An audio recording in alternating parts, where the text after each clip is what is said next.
Senhor Jesus, nós te agradecemos, Senhor, pela sua presença aqui entre nós. E nós pedimos, Senhor, para que o Senhor continue entre nós aqui. Eu oro, Senhor, para que o Senhor revele a sua palavra a nós aqui nessa noite. E que se de alguma forma, Deus, eu for um instrumento que atrapalhe, Deus, os meus amigos, os meus irmãos de ouvirem a sua voz nessa noite, Deus. Eu peço para que o Senhor me cale, mas que o seu Espírito possa falar aqui entre nós nessa noite, Deus. É o que nós oramos em nome de Jesus. Amém. Isaías capítulo 61, nós vamos ler verso 1 e 2. Diz assim: O Espírito do Senhor está sobre mim, porque o Senhor me ungiu para pregar as boas novas aos oprimidos.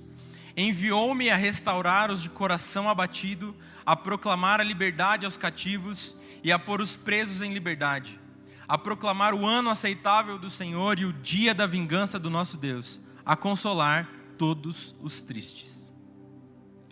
Isaías, ele está aqui profetizando a respeito das boas novas. E esse termo, boas novas, ele vem do grego, que é um termo, no grego, euangelion. E euangelion é um termo traduzido da Septuaginta. A Septuaginta, para quem não sabe, é o Antigo Testamento traduzido no grego. E esse termo, boas novas, ele significa notícias jubilosas, ele significa uma boa notícia, e traduzido depois do Novo Testamento é o termo que vai dar origem à palavra evangelho. E aqui, quando Isaías está profetizando, ele está falando principalmente a respeito da esperança de Israel, a respeito da restauração do reino e da restauração de um libertador que iria libertar Israel do cativeiro babilônico, que iria libertar o povo que estava sendo oprimido. Então, ao longo de toda a narrativa do Antigo Testamento, a gente vai ver essa esperança de um libertador, a esperança de alguém que traria libertação ao povo de Israel, sendo falada por meio dos profetas.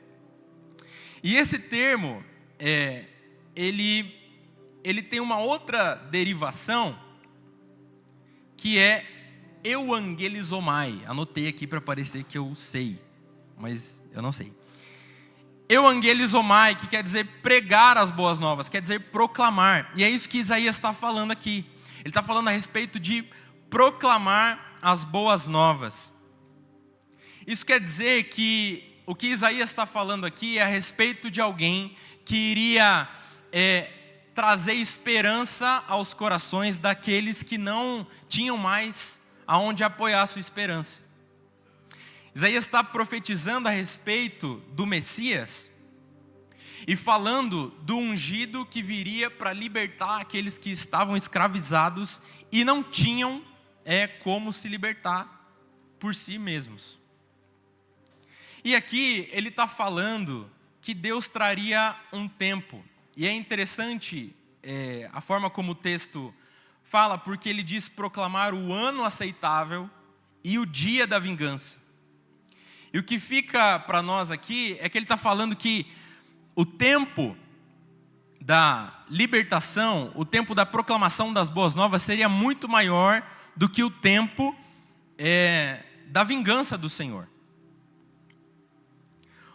O que está em vista aqui, o que a gente consegue perceber por meio da vida de Isaías, e o que ele está profetizando, é que viria um período prolongado de bênção e um curto período de punição para os opressores. Então o Novo Testamento vai se utilizar também desse termo, dessa chave que está presente no Antigo Testamento, para se referir a essa proclamação das boas novas, que, como eu já disse, é o que nós conhecemos como o Evangelho. Então eu gostaria que você fosse comigo para Lucas, capítulo 4.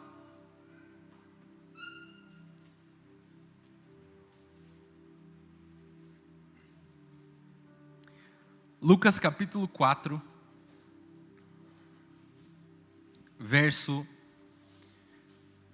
nós vamos ler do 14 ao 21. Lucas 4, 14 ao 21. No poder do Espírito, Jesus voltou para a Galileia, e a sua fama se espalhou por toda a região. Ele ensinava nas sinagogas e era elogiado por todos. Chegando a Nazaré, onde fora criado, entrou na sinagoga no dia de sábado, segundo o seu costume, e levantou-se para fazer a leitura. Entregaram-lhe o livro do profeta Isaías. Ele abriu e achou o lugar onde estava escrito: O Espírito do Senhor está sobre mim, porque me ungiu para anunciar boas novas aos pobres. Enviou-me para proclamar libertação aos presos e proclamar o ano aceitável do Senhor. E fechando o livro, devolveu ao assistente e sentou-se. E os olhares de todos na sinagoga estavam fixos nele. Então ele começou a dizer-lhes: Hoje se cumpriu esta passagem da Escritura que acabais de ouvir. Jesus, então, ele está indo em Nazaré, e nesse sermão ele começa a dizer que ele é aquele que cumpre o que estava escrito em Isaías no capítulo 61. E que o conteúdo que Jesus passa a anunciar tinha em vista o reino de Deus. E é interessante porque quando a gente vai lá para Marcos capítulo 1, verso 15, Jesus diz: Completou-se o tempo e o reino de Deus está próximo. Arrependei-vos e crede no Evangelho. Isso mostra que aquilo que era esperado, a realidade esperada no Antigo Testamento a respeito de um libertador que viria, começa a se cumprir na primeira vinda de Jesus. Só que existe um detalhe que é muito importante aqui nesse texto. Porque Jesus ele entra na sinagoga e ele entra exatamente no dia em que eles iriam ler o rolo do profeta Isaías.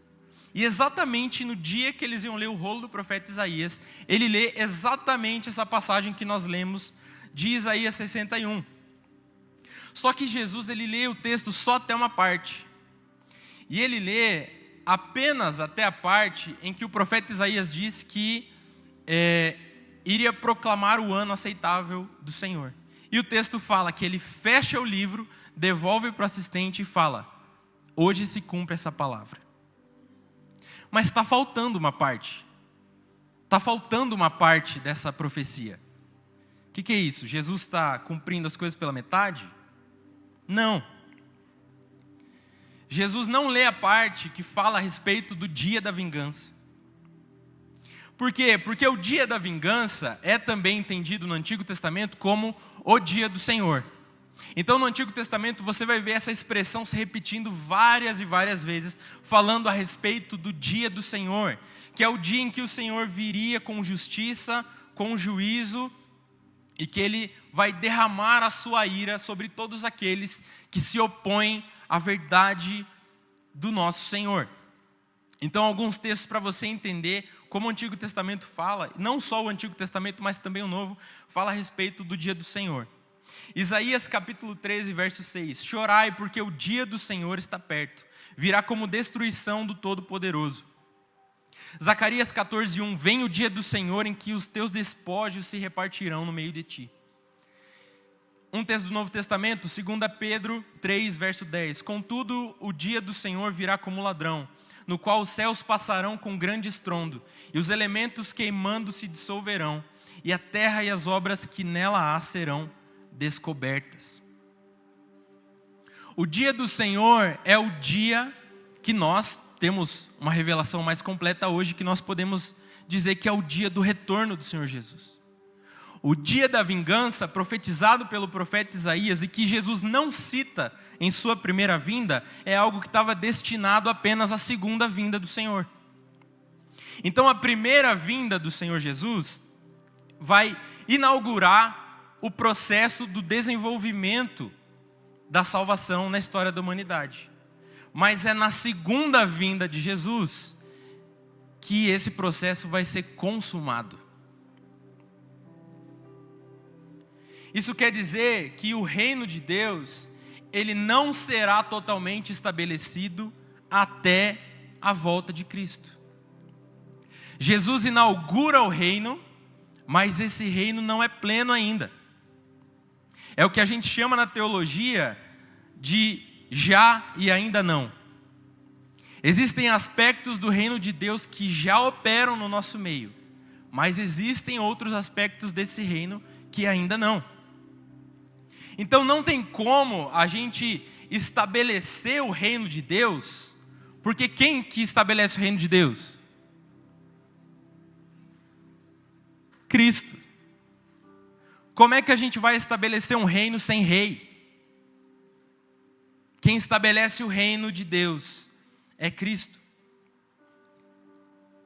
Então hoje, eu quero falar a respeito do Evangelho. E eu quero falar a respeito de duas faces que o Evangelho nos apresenta: a cruz e a eternidade. Ou, se você quiser de uma forma mais bonita, o caráter cruciforme e apocalíptico do Evangelho. Vamos lá para Marcos capítulo 8.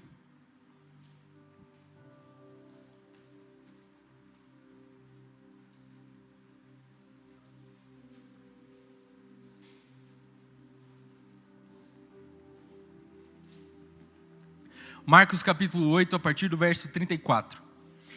E chamando a multidão com os discípulos, disse-lhes: se alguém quiser vir após mim, negue-se a si mesmo, tome a sua cruz e siga-me. Pois quem quiser preservar a sua vida, irá perdê-la. Mas quem perder a vida por causa de mim e do Evangelho, irá preservá-la. Pois que adianta o homem ganhar o mundo inteiro e perder a sua vida? Ou que daria o homem em troca de sua vida? Quando o Filho do Homem vier na sua glória de seu Pai com os seus anjos, ele também se envergonhará de quem se envergonhar de mim e das minhas palavras nesta geração adúltera e pecadora. Nós somos desafiados a entrar nesse reino, esse reino profetizado no Antigo Testamento, inaugurado na primeira vinda de Jesus. Nós somos convidados por Jesus a entrar nesse reino por meio de Cristo e por meio do Evangelho.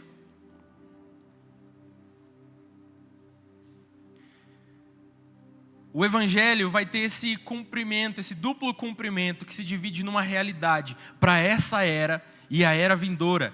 E é isso que a primeira vinda de Jesus fez, ela divide essa era e a era vindoura. E para isso, a gente precisa entender o que é o Evangelho. E quando a gente fala de Evangelho, a gente pode ter alguns pensamentos, né? De que o Evangelho ele é uma pregação para quem precisa se converter. Então você prega o Evangelho para a pessoa se converter. Ou que o Evangelho é uma parte inicial da nossa vida com Deus, da nossa caminhada cristã, mas isso é para quem está no começo. Então, já que eu estou aqui seguindo a minha caminhada com o Senhor, eu não preciso mais, porque eu já sei, já entendi o Evangelho. O que é o Evangelho? O Evangelho é a narrativa da obra de Deus na história. O Evangelho é a boa notícia do cumprimento da promessa que o Senhor fez. E que, por meio de Jesus, nós podemos ser salvos. E que por meio de Jesus, Deus nos insere no plano que Ele mesmo está escrevendo em toda a história. Nós não podemos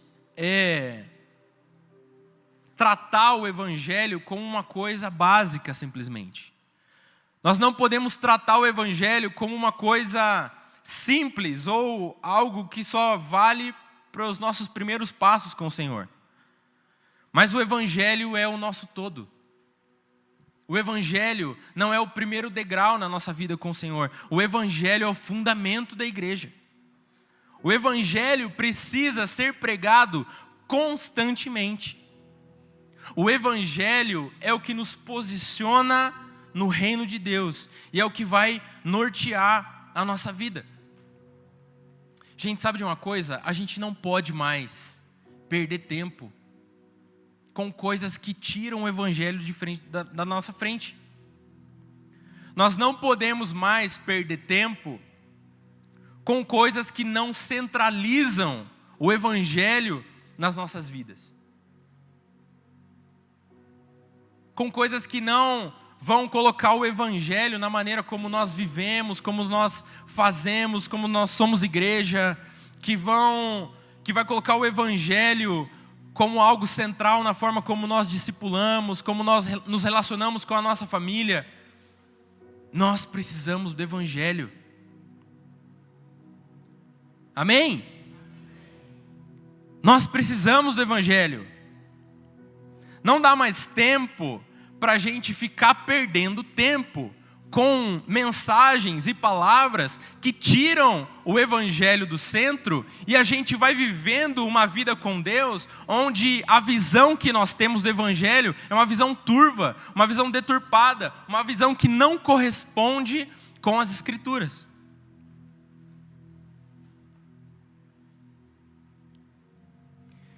Se o Evangelho é a boa notícia de que Jesus é aquele que nos salva, a pergunta que fica então, nos salva de quê? Do que Jesus nos salva, gente? Pecado? O que mais? Vocês estão aí? Vamos lá para Romanos capítulo 3.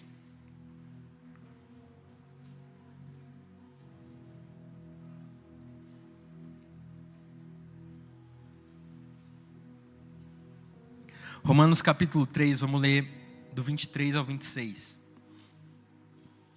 Porque todos pecaram e estão destituídos da glória de Deus, sendo justificados gratuitamente pela sua graça, por meio da redenção que há em Cristo Jesus, a quem Deus ofereceu como sacrifício propiciatório, por meio da fé pelo seu sangue, para a demonstração da sua justiça. Na sua paciência, Deus deixou de punir os pecados anteriormente cometidos, para a demonstração da sua justiça no tempo presente, para que Ele seja justo e também justificador daqueles que têm fé em Jesus. Quantos pecaram? Quantos pecaram? Todos pecaram. E aqui é interessante porque a palavra todos, no grego, significa todos. É uma piada, você pode rir quando for uma piada. Obrigado. Todos pecaram. Todos nós pecamos. Todos nós somos imensamente merecedores de ir para o inferno. Todos nós merecíamos o castigo eterno. Porque não existe absolutamente nada de bom em nós. Vira para quem está do seu lado e fala assim: você não vale nada.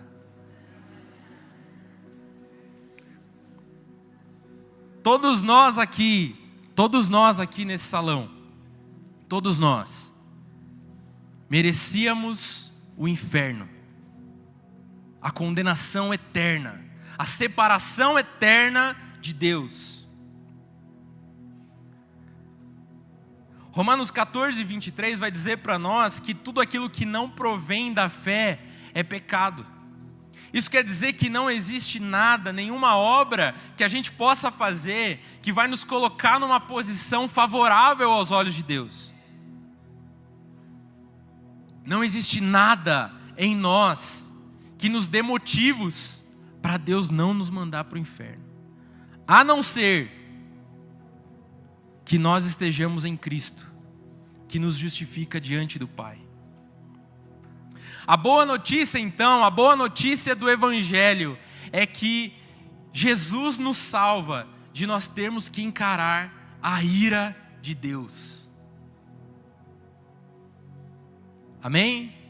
Glória a Deus. Pregaçãozinha boa, né? Jesus nos salvou e nos salva de termos que encarar a ira de Deus. John Piper vai dizer que sem a graça de Deus não há nenhum prazer na santidade de Deus e nenhuma submissão prazerosa à sua autoridade soberana. Gente, entenda uma coisa: nós precisamos de Deus para ver Deus. Nós precisamos de Deus para nos achegarmos a Ele. A nossa natureza humana, pecaminosa, caída, ela luta com todas as forças para que nós não tenhamos o nosso coração inclinado para o Senhor. O homem em seu estado natural, ele não é capaz de buscar a Deus genuinamente. Ele pode até buscar, mas segundo seus próprios interesses. E o que é buscar um Deus que satisfaz os meus interesses?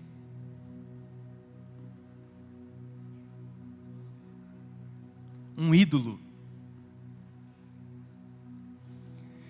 E o cuidado que a gente precisa tomar e a reflexão que a gente precisa fazer é: será que o evangelho que nós estamos vivendo, ou o evangelho que nós dizemos crer, ele está tornando Jesus o meu Senhor, ou está tornando Jesus um ídolo que satisfaz os meus desejos? E isso se manifesta de uma forma extremamente sutil. Porque quando a gente começa a enfatizar demais, eu estou vivendo aqui o meu processo, eu estou vivendo o meu propósito, a minha jornada aqui com Deus, aquilo que Deus está fazendo na minha vida. É claro que isso é precioso. Mas quando a gente começa a colocar essas coisas no centro, a respeito de como Jesus me ajuda para que eu seja alguma coisa, quem que está no centro desse evangelho? Não é Jesus. E aí nós usamos do evangelho para tornar Jesus um ídolo.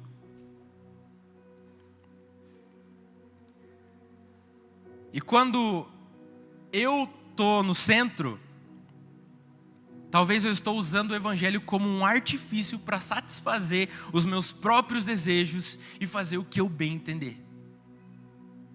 E aí, o que acontece é que a gente começa a entrar nesse engano. E eu acho que eu estou buscando a Deus, mas na verdade eu estou buscando satisfazer o meu próprio ventre. Meus amigos, Deus não se engana. Deus não cai nesse papinho. Deus é santo. Amém? Deus é santo. E se nós não tivermos uma mentalidade a respeito da santidade de Deus, nós podemos pegar o evangelho e transformar ele numa coisa como eu bem quiser que ela seja. Não é sobre nós. Não é sobre aquilo que Ele pode fazer para mim. Não é sobre aquilo que Ele pode fazer na minha vida. Mas é sobre o quanto eu estou me sujeitando a Ele.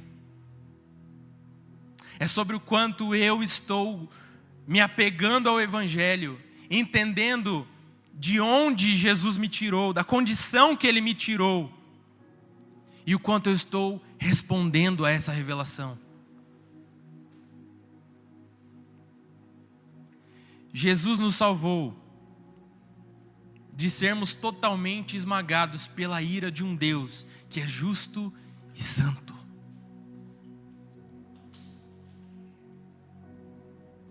E a boa notícia do Evangelho, ela consiste nessas duas realidades: de que Cristo morreu pelos nossos pecados, para que nós possamos viver eternamente. Cruz e eternidade. Cruciforme e apocalíptico. Cristo morreu por nossos pecados. 1 Coríntios 15, 3 e 4. Porque primeiro vos entreguei o que também recebi. Cristo morreu pelos nossos pecados, segundo as Escrituras, e foi sepultado, e ressuscitou ao terceiro dia, segundo as Escrituras. Gálatas 1, 3 a 5. Graça a vós e paz da parte de Deus nosso Pai e do Senhor Jesus Cristo, que se entregou a si mesmo pelos nossos pecados, para nos livrar deste mundo mau, segundo a vontade de nosso Deus e Pai, a quem seja a glória para todo sempre. Amém. Essa é a parte em que Cristo morreu pelos nossos pecados, para que nós possamos viver eternamente. Romanos 6, 23. Porque o salário do pecado é a morte, mas o dom gratuito de Deus é a vida eterna em Cristo Jesus, o nosso Senhor. Tito 3, 7. Para que, justificados pela sua graça, fôssemos feitos herdeiros segundo a herança da vida eterna.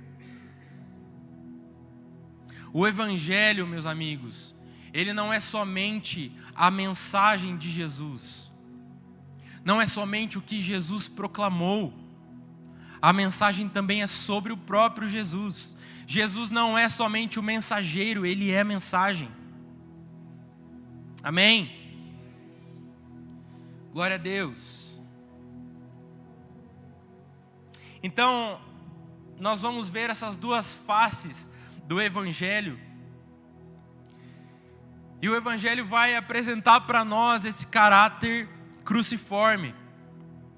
Isso quer dizer que, ao sermos inseridos na realidade e na vida no Evangelho, nós abraçamos um estilo de vida de cruz, um estilo de vida de morte. Amém? O Harold Walker, ele diz que Jesus é aquele que transforma pecadores em discípulos. Depois, ele transforma esses discípulos em amigos, para então fazer desses amigos testemunhas. O discipulado de Jesus, ele nos empurra para esse trilho. Ele nos empurra para esse lugar onde nós abraçamos um estilo de vida de cruz, um estilo de vida de morte.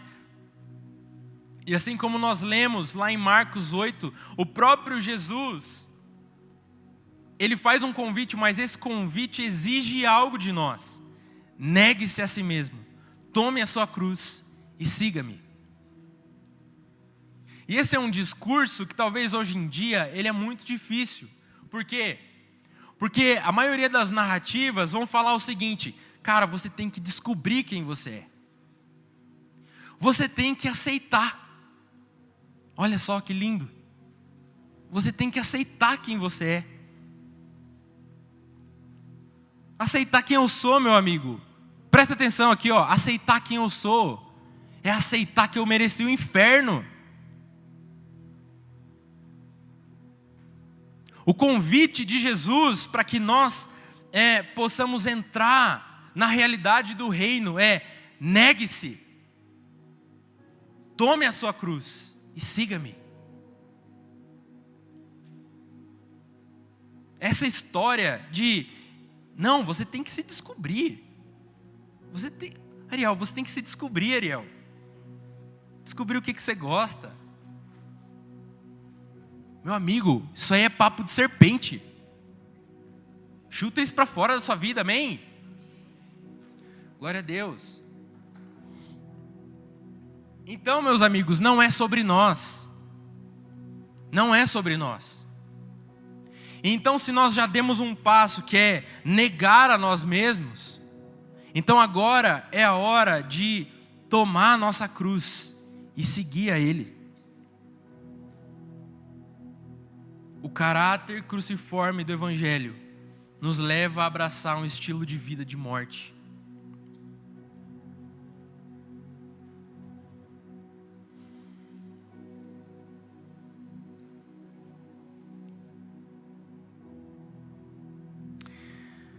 Abre comigo em Mateus capítulo 5.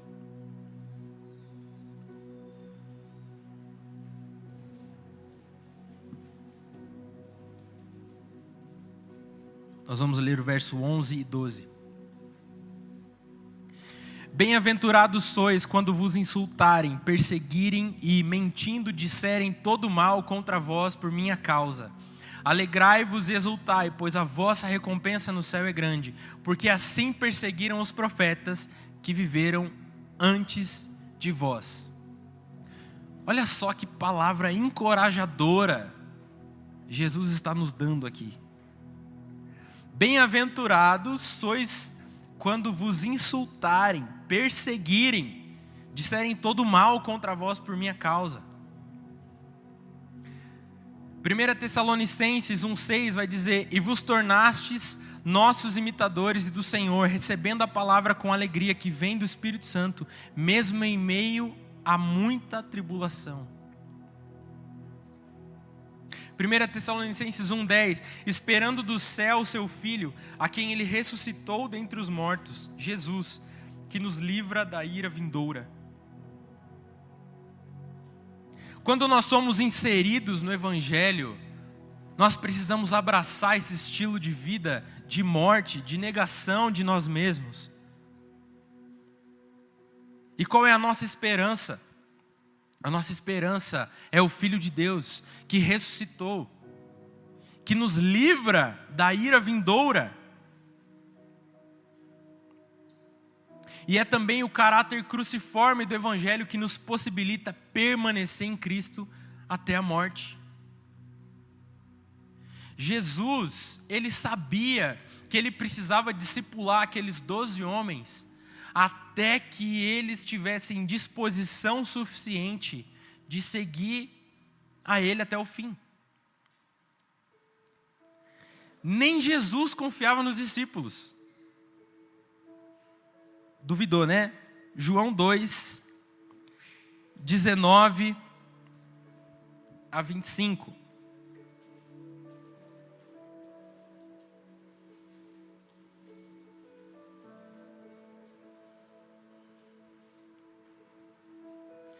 João 2, 19 a 25. Jesus lhes respondeu: destruí esse santuário e eu o levantarei em 3 dias.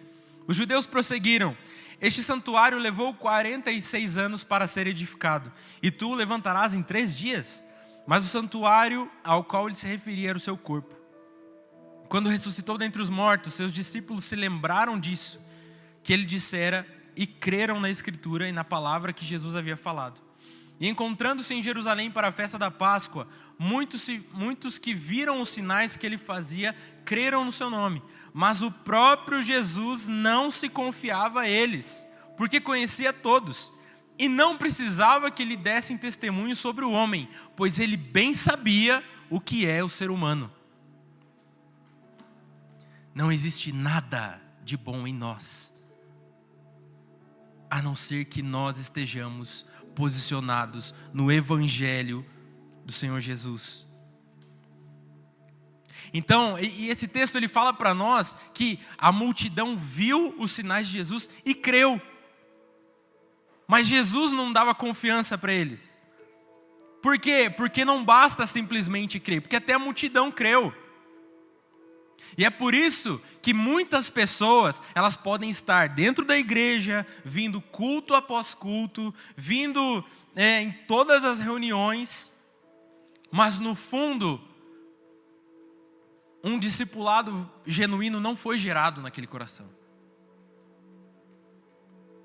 E o que importa após crer é perseverar. Em 1 Coríntios 15, no verso 6, a Bíblia vai dizer que depois de ressurreto, Jesus apareceu para mais de 500 pessoas. Só que lá em Atos 1:15, a Bíblia mostra que só tinham 120. Cadê o resto? Cadê o resto das pessoas que Jesus apareceu, deu testemunho de si mesmo, e essas pessoas não perseveraram? Nós precisamos perseverar. E não adianta apenas ouvir o Evangelho, mas nós precisamos perseverar na esperança que o Evangelho nos insere.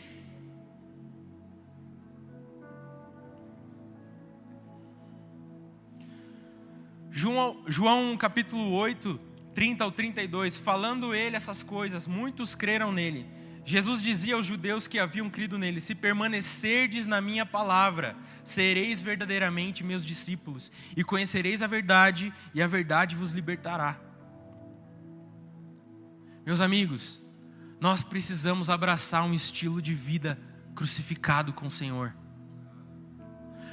Nós precisamos abraçar um estilo de vida onde eu sou coberto pelo sacrifício de Cristo. E ao confiar com fé nessa boa notícia, eu posso me tornar um discípulo.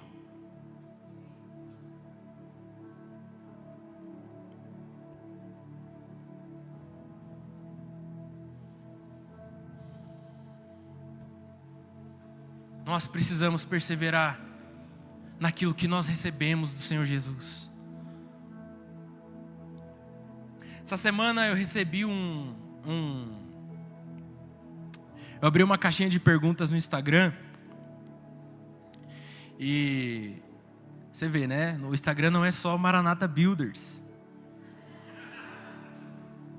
Abri uma caixinha de utilidades. E aí eu coloquei lá e uma pessoa perguntou se saber tanto sobre escatologia, né, me fez ter menos medo da morte e menos apego às coisas do mundo. E a resposta é que não é saber sobre escatologia que me faz não ter medo da morte, mas é a confiança no Evangelho. Não é saber somente a respeito dos eventos do fim, mas é o Evangelho. Me apegar com confiança na mensagem do Evangelho do Cristo crucificado é o que me faz não ter medo da morte e não me apegar com as coisas daqui. Por quê, meus amigos? Porque a essência da vida cristã é uma vida de morte. Morrer para si mesmo, negar a si mesmo, carregar a nossa própria cruz. Romanos 14, 7 a 9. Porque nenhum de nós vive para si, nenhum de nós morre para si. Pois se vivemos, para o Senhor vivemos. Se morremos, para o Senhor morremos. De modo que vivamos, quer morramos, somos do Senhor. Porque foi com este propósito que Cristo morreu e tornou a viver, para ser Senhor tanto de mortos como de vivos. É por conta desse entendimento que o apóstolo Paulo vai dizer que o viver é Cristo e o morrer é lucro.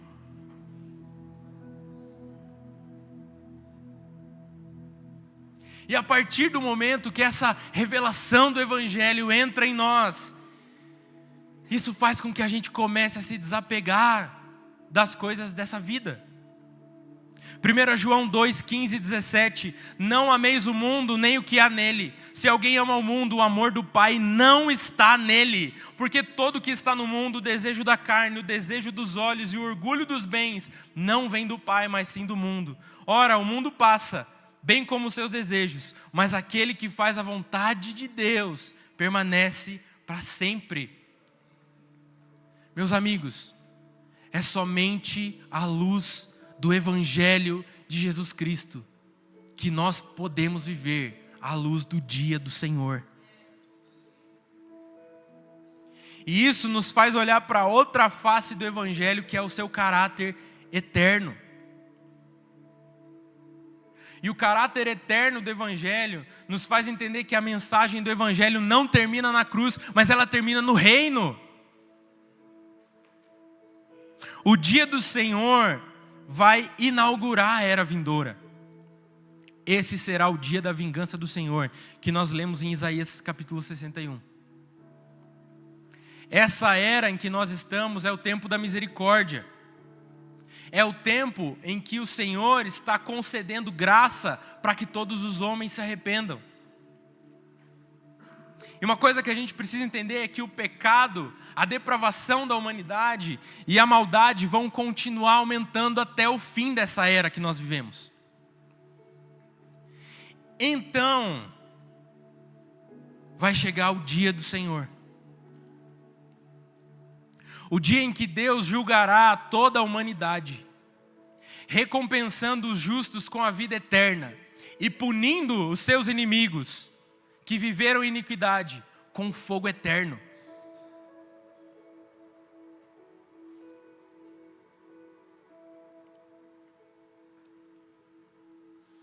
O período que nós vivemos é o período da misericórdia de Deus.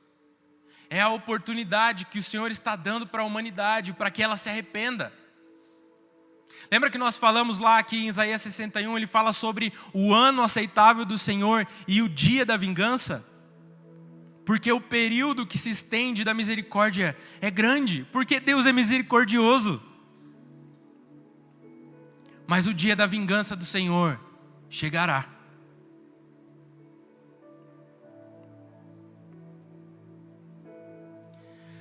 Essa face eterna do Evangelho, ela nos mostra que haverá um período de juízo estabelecido por Deus, onde a ira de Deus vai se derramar na terra.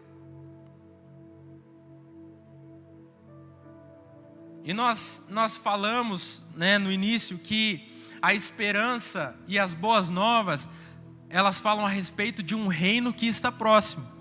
O próprio Jesus falou disso. Arrependei-vos porque é chegado o reino de Deus.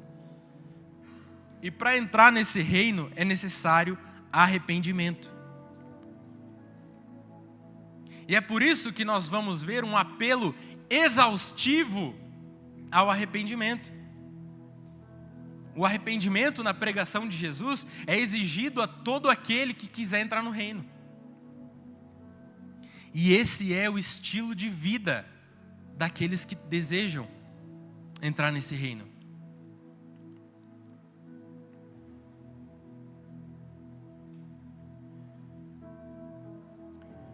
Nós precisamos entender que o evangelho que nós pregamos, ele nos leva a viver um estilo de vida de cruz. Isso nos faz entender que Jesus morreu pelos nossos pecados, para que nós possamos herdar a vida eterna. Só que para herdar a vida eterna, o que Jesus nos propõe é que nós vivamos um estilo de vida diferente de todos os outros homens. Vamos lá para Marcos capítulo 10.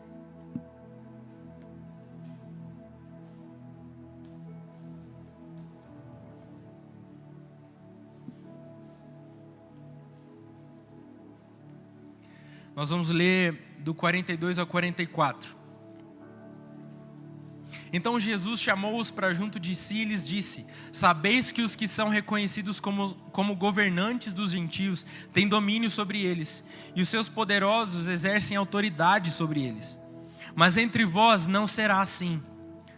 Antes, quem entre vós quiser tornar-se grande, será o que vos servirá.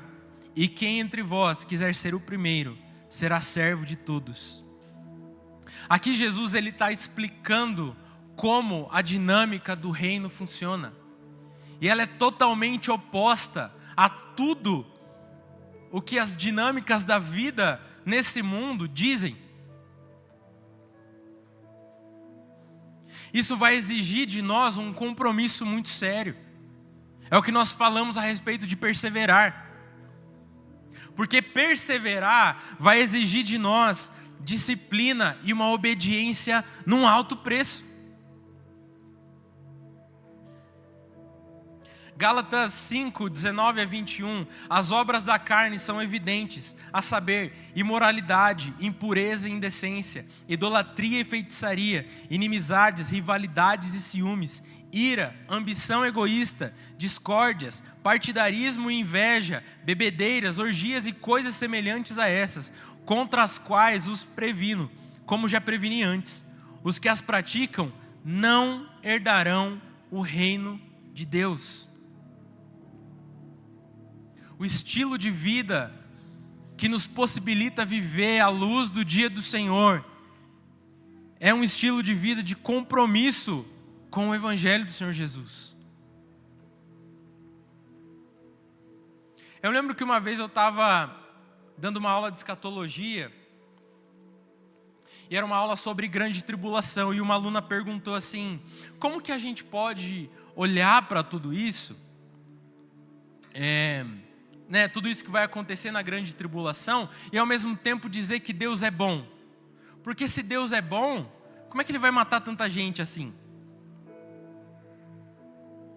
E basicamente, a pergunta dela girava em torno de um pensamento meio comum. Se Deus é bom, como que Ele vai permitir um monte de coisas ruins acontecerem?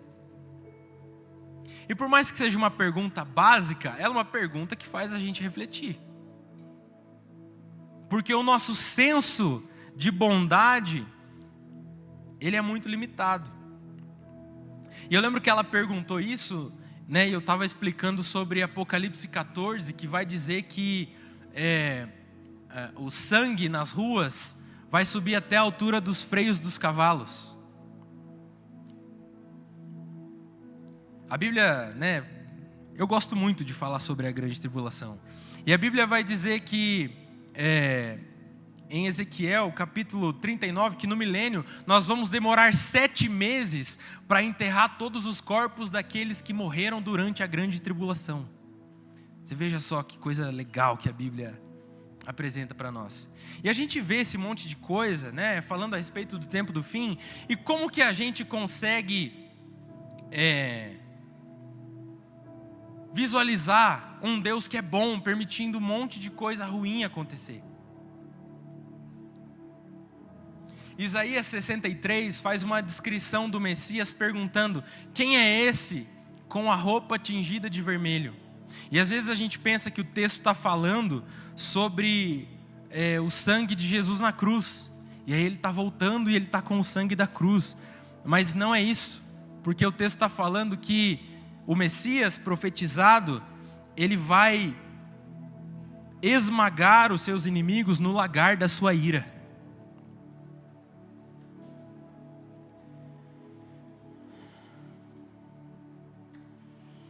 E a minha pergunta, antes de responder a pergunta,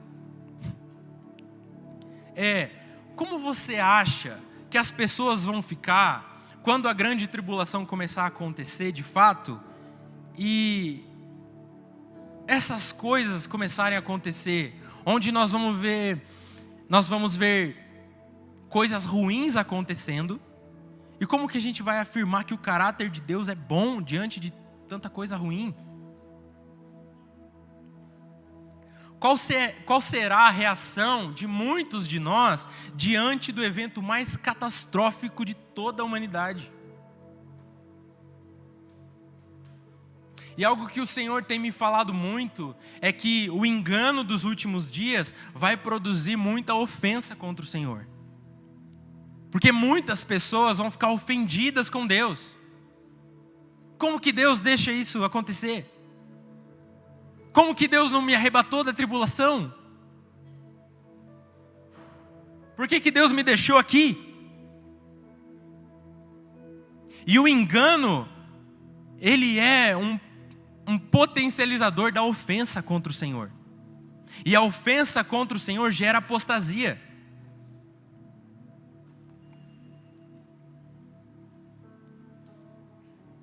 E a resposta para essa pergunta é que, a pergunta, se Deus é bom, por que Ele vai permitir tudo isso?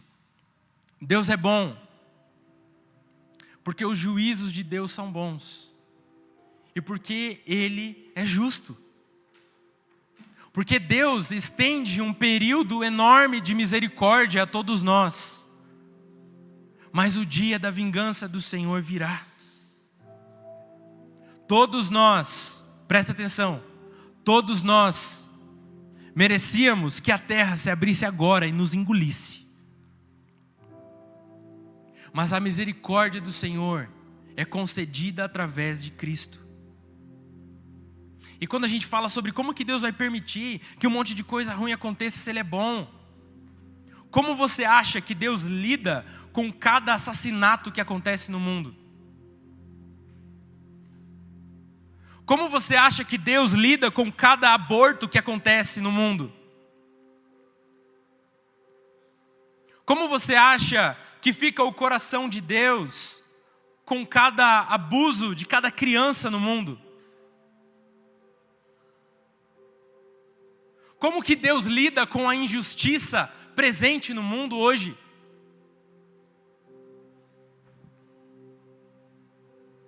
Isaías 63, 4, porque o dia da vingança estava no meu coração, chegou o ano da minha redenção. No dia do Senhor, nada vai ficar impune. No dia do Senhor, nada vai ficar sem a sua devida retribuição dada pelo próprio Deus. No dia do Senhor, cada ato de injustiça praticado nessa terra vai ter a sua devida retribuição dada pelo próprio Deus, que é justo e santo.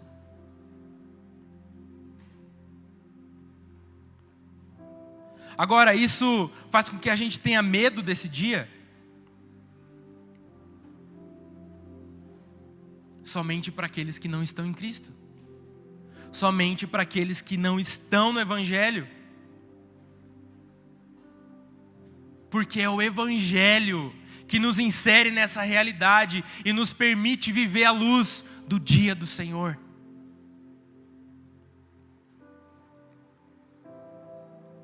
O que garante que o dia do Senhor será um dia glorioso é a confiança que nós temos no Evangelho.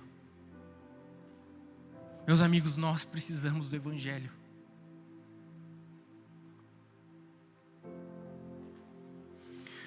Nós precisamos do Evangelho.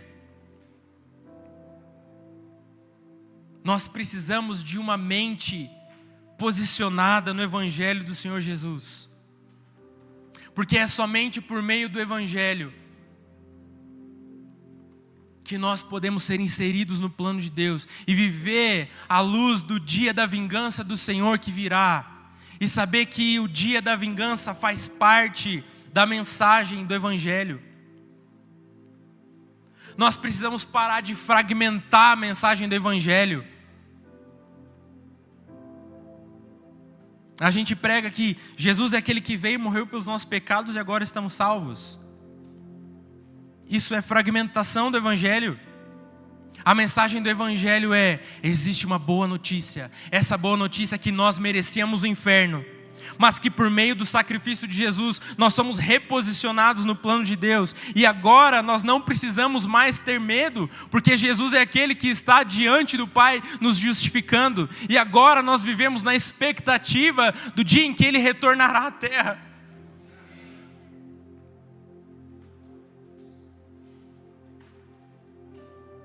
Sabe, meus amigos, eu tenho gastado os últimos anos estudando muito a respeito da segunda vinda do Senhor e dedicado muito do meu tempo sobre esses assuntos. Mas esses assuntos não é o mais importante. Porque o mais importante é o Evangelho. O mais importante é nós entendermos a mensagem do Evangelho e nós entendermos a real importância disso nas nossas vidas.